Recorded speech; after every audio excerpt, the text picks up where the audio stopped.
Hello साथियों, आज हम बात करेंगे बुखार के बारे में। आप हमारे इस यूट्यूब चैनल पर पहली बार आए हैं तो प्लीज़ चैनल को सब्सक्राइब कीजिए और अपने दोस्तों में शेयर कीजिए। तो साथियों, आज हम बात करेंगे एनाप्लाज्मोसिस बीमारी के बारे में। यह एक एंटी प्रोटोजोअल डिसीज़ है जो एनाप्लाज्मोसिस बीमारी होता है। इस बारे में आपको डिटेल से जानकारी दिया जाएगा। और जो ये एनाप्लाज्मोसिस बीमारी है, यह एक मिक्स टाइप का इन्फेक्शन है जिसमें एंटी प्रोटोजोअल मतलब मेडिसिन काम करती है और एंटी बैक्टीरियल दोनों प्रकार की मेडिसिन काम करती है। तो साथियों, जो इस बीमारी के बारे में बात करें तो ये ऐसा बीमारी है जो अधिकतर एचएफ गायों में देखा जाता है और भैंसों में देखा जाता है।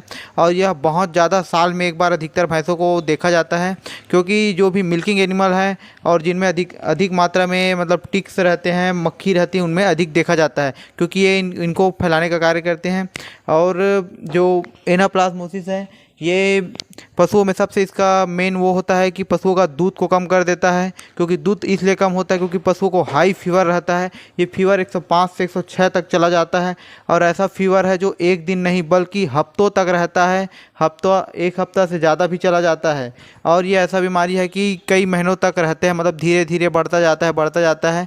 और जब फीवर बहुत ज़्यादा हो जाता है तो पशु मालिक को पता चलता है, क्योंकि इस बीमारी में पशु कभी कम खाता है तो कभी ज़्यादा खाना खाता है और कभी खाना ही नहीं खाता, ऐसा देखने को मिलता है। और मतलब ऐसा है कि कभी खाना ही नहीं खाता, कभी कम कम खाता है और कभी थोड़ा ज़्यादा खाता है। ठीक है, मतलब खाना ऐसा है कि कोई कंफर्म नहीं है कि कितना खाना खाएगा। जो उनका उसका रूटीन है उस हिसाब से खाना नहीं खाता पशु। और दूध कम हो जाता है, टेम्परेचर 104, 5, 6 तक चला जाता है। और इस बीमारी में पशु का जो मांसपेशी है वो हड्डी से चिपकने लगती है एंटी प्रोटोजोअल मतलब जो एनाप्लाज्मोसिस डिसीज़ में।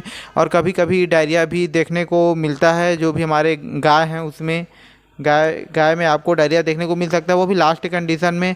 और जो इसका प्रोटोजोआ है एनाप्लाज्मा मार्बेली, वो मतलब ब्लड में जाके उसके ब्लड को मतलब पतला करने लगता है। जैसे इसका अगर आप लैब में टेस्ट करवाएंगे तो आराम से पता चल जाता है कि क्या बीमारी है।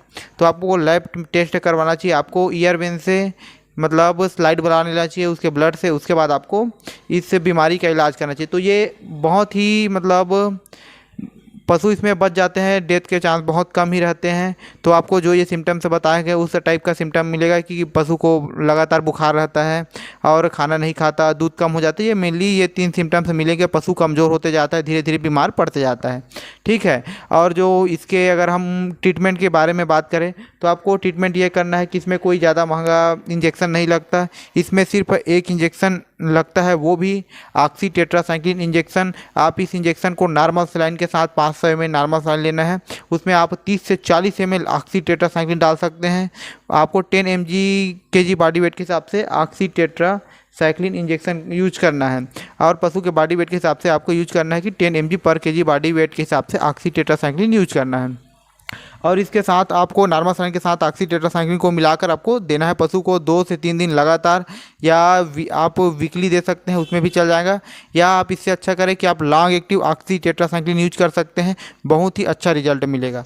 तो इसके साथ साथ आप पशुओं को आप ट्राइबीवेट इंजेक्शन देना है, क्योंकि पशु में बहुत ज़्यादा एनीमिया हो जाता है। और जो इस बीमारी में जो म्यूकस मेम्ब्रेन है वो पीली पड़ जाती है, जो एनाप्लाज्मोसिस है, क्योंकि ब्लड मतलब ब्लड को जो प्रोटोजोआ है वो चूसने लगती है और ब्लड बहुत पतला हो जाता है। अगर आप स्लाइड बनाएंगे तो देखेंगे ब्लड का कलर चेंज हो जाता है और ब्लड बहुत पतला हो जाता है और एनीमिक रहता है। जो म्यूकस मेम्ब्रेन है वो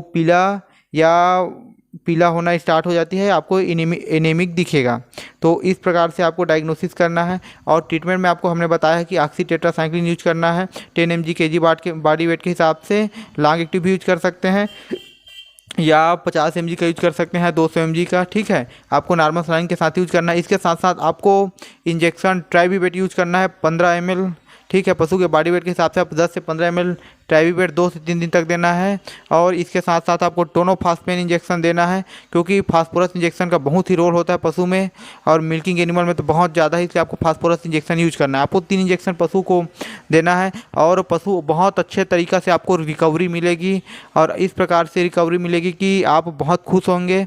मैंने इसका जब भी ट्रीटमेंट किया एनाप्लाज्मोसिस का तो बहुत ही गजब रिजल्ट आता है। तो साथियों, आपको इस प्रकार से ट्रीटमेंट करना है और आपको 2 महीने बाद बहुत अच्छा रिजल्ट मिलेगा। 2 से 3 महीने बाद आपका पशु एकदम, पशु मालिक खुश हो जाएगा आप इलाज करे रहेंगे तो साथियों आपको इस प्रकार से ट्रीटमेंट करना है और अपना फील्ड बनाना है। तो साथियों प्लीज़ आप इस ट्रीटमेंट को करें और रिजल्ट ना आए तो आप कमेंट करिए, ठीक है। साथियों आपको ये वीडियो पसंद आए तो प्लीज़ लाइक और सब्सक्राइब कीजिए। धन्यवाद साथियों, नमस्कार।